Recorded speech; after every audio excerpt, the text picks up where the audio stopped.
এক মুসলিম যুবক একটি বড় আইসক্রিম ফ্যাক্টরিতে গুরুত্বপূর্ণ পদে নিয়োজিত ছিল।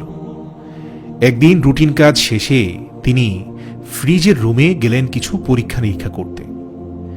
আইসক্রিম ফ্যাক্টরিতে কয়েক হাজার লিটার আইসক্রিম সংরক্ষণের জন্য বৃহৎ আকার ফ্রিজ রুম ছিল, কিন্তু দুর্ভাগ্যবশত হঠাৎ করে রুমের দরজা ভেতর থেকে আপনা আপনি বন্ধ হয়ে গেল। সে যুবক তিনি সমস্ত শক্তি দিয়ে দরজা খোলার চেষ্টা করতে লাগলেন। সে যুবক যখন বুঝতে পারলেন যে ফ্রিজের দরজা ভেতর থেকে বন্ধ হয়ে গিয়েছে এবং এটি লকড হয়ে গিয়েছে, তখন সমস্ত শক্তি দিয়ে দরজা খোলার চেষ্টা করতে লাগলেন এবং চিৎকার করে সাহায্য চাইলেন, কিন্তু কেউ তার ডাকে সাড়া দিল না। কারণ সকল কর্মচারী ইতিমধ্যে চলে গেছেন, তাছাড়া ফ্রিজের রুমের ভেতর থেকে বাইরে শব্দ শোনা অসম্ভব। 5 ঘন্টা কেটে গেল।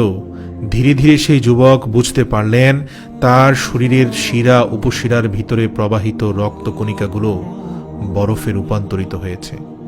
আস্তে আস্তে তিনি তার স্মৃতিশক্তি হারাচ্ছেন। তখন তিনি চোখ বন্ধ করে সর্বোচ্চ শক্তি দিয়ে মুখে বিড়বিড় করে বলতে থাকলেন, হে আল্লাহ, এই কারখানায় আমার একটি আমলও যদি তুমি কবুল করে থাকো, তবে আমাকে এই মুসিবত থেকে উদ্ধার করো। ঠিক তখনই কারখানার নিরাপত্তা রক্ষী দরজা খুলে দিলেন। মহান আল্লাহ তাআলার অশেষ মেহেরবানি ও দয়ায় কাকতালীয়ভাবে সেদিন সে যুবক প্রাণে বেঁচে যান। পরবর্তীতে দীর্ঘ 1 মাস হাসপাতালে চিকিৎসার পরে সুস্থ হয়ে তিনি আবার পুনরায় অফিসে ফিরলেন। এসে সোজা নিরাপত্তা রক্ষীকে জিজ্ঞেস করলেন, ভাই, তুমি কিভাবে এখানে আসলে? কেন দরজা খুললে? এ তো তোমার রুটিন কাজ ছিল না। তখন সে নিরাপত্তা রক্ষী উত্তরে বলল, স্যার, এই কারখানায় 35 বছর যাবৎ আমি কাজ করছি। এখানে 100 জনেরও বেশি অফিসার রয়েছেন। এদের অনেকে প্রতিদিন গেট দিয়ে ঢুকেন, বের হন। সাধারণ একজন নিরাপত্তা রক্ষী বলে কখনোই আমার দিকে ফিরেও তাকান না। কিন্তু এই অনেকের মধ্যে একমাত্র আপনি এমন একজন যিনি প্রতিদিন সকালে আমাকে শুভেচ্ছা জানানোর জন্য মিষ্টি ভাষায় হাসি মুখে বলেন, আসসালামু আলাইকুম ওয়া রাহমাতুল্লাহ। আবার বিকালে চলে যাওয়ার সময় আমার দিকে মিষ্টি হাসি দিয়ে বলেন, আল্লাহ হাফেজ। একজন নিরাপত্তা রক্ষীর সাথে কোনো অফিসারের এত সুন্দর ব্যবহার তা আমি এই 35 বছরে কখনোই দেখিনি। যাই হোক, অন্যান্য দিনের মতো আজও আমি আপনার মিষ্টি মুখের সালাম পেয়েছি, কিন্তু যথারীতি সময় পার হওয়ার পরেও আপনার আল্লাহ হাফেজ শব্দটি শুনতে পাইনি। আর আমি আপনার এই মূল্যায়নটাকে অনেক সম্মান করি, কারণ এই শব্দগুলো আমাকে মনে করিয়ে দেয় যে নিরাপত্তারক্ষী হলেও আমিও একজন মানুষ।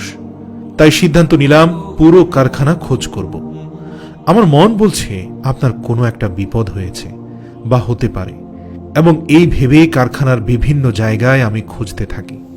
প্রিয় দর্শক, আমাদের দেশের তথাকথিত কোনো একজন জ্ঞানপাপী বলেছিলেন, সালাম দেয়া নাকি জঙ্গিবাদেরই অংশ।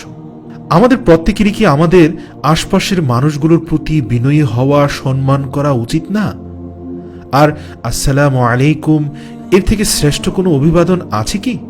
কারণ আমরা জানি না আগামীকাল কি ঘটবে আমাদের জীবনে, কাকে প্রয়োজন হবে আমাদের চরম বিপদের দিনে, কে এসে দাঁড়াবে আমাদের পাশে। মানুষকে মানুষ হিসাবে সম্মান করা, মর্যাদা দেওয়া, শ্রদ্ধা করা, এসব কিছুর শ্রেষ্ঠ অভিবাদন হল আসসালামু আলাইকুম রাহমাতুল্লাহ। আর এই সালামি হচ্ছে সত্যিকারের মানুষের গুণাবলী।